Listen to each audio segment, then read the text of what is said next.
NASA is currently tracking 1,717 near-Earth objects that are considered potentially hazardous asteroids due to their size and orbits. Approximately 70% of the Earth's surface is covered by oceans, so an asteroid is most likely to impact the water. An ocean impact within 10 to 20 kilometers of a populated coastline would be devastating, causing severe flooding, destructive shock waves in the air, high temperatures, and hurricane-force winds. The threat from an ocean impact far from land is more difficult to assess. In particular, we want to know if destructive waves created by an impact can travel long distances to populated shorelines. To understand these threats, NASA held the Second International Workshop on Asteroid Threat Assessment, focusing on asteroid-generated tsunamis.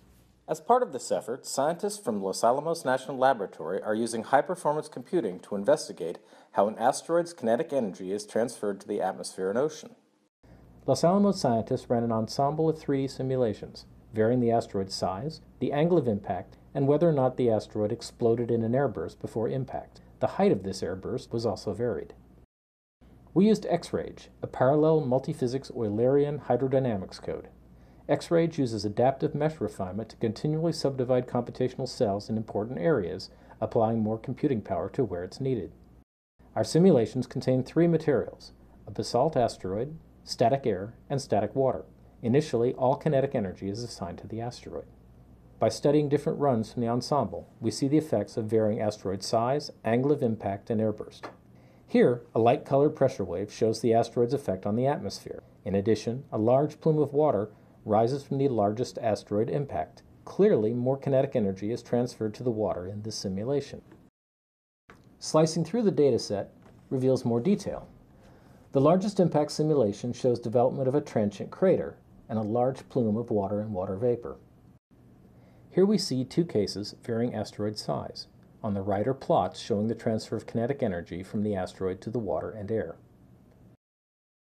Pressure waves in both the air and water show differences in the transfer of kinetic energy. Colliding shock waves in the atmosphere and water, as well as the wind at the water's surface, hinder the creation of a propagating wave. Here we see the difference in energy transfer with and without an airburst.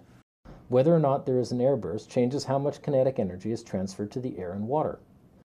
An airburst breaks the asteroid apart, so that much of it skims the surface of the water rather than slamming into it. For the same size of asteroid, this results in a much smaller effect on the ocean. Interestingly, there is a stronger wave interference in the direct impact simulation, but such an impact is more likely to create a tsunami because of the greater height of the splash. This may indicate that a tsunami is more likely to be formed during a direct impact than an airburst. Previous simulations had led us to believe that the opposite was true.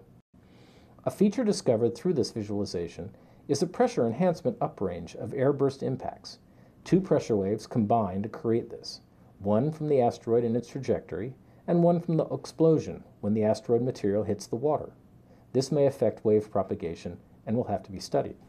By visualizing just the water in an impact simulation, we can study the formation of the tsunami wave. Immediately upon impact, a transient crater is created, and a splash curtain is thrown high into the air. Water rushes into the crater, forming a water jet, which can be several kilometers high. This jet collapses to form a rim wave, which is hundreds of meters high. A new water jet begins to form, which will in turn create a new rim wave, a process that continues for some time. Each of these rim waves has the potential to become a tsunami. A threat of equal importance is the plume of water and water vapor that is lofted into the atmosphere. A large fraction of the asteroid's kinetic energy goes into vaporizing water to create the transient crater. Much of the water vapor is lofted into the stratosphere, where it may linger for months to years. Because water vapor is a potent greenhouse gas, this may have significant effects on climate. It is critical to understand the quantity and behavior of this vapor in order to assess the threat it poses. Analysis and visualization of this ensemble of X-ray simulations is already bringing us new insights into the science of asteroid-ocean impact. These visualizations provide new insights and help Los Alamos scientists communicate their findings to peers at the International Workshop on Asteroid Threat Assessment, focusing this year on asteroid-generated tsunamis.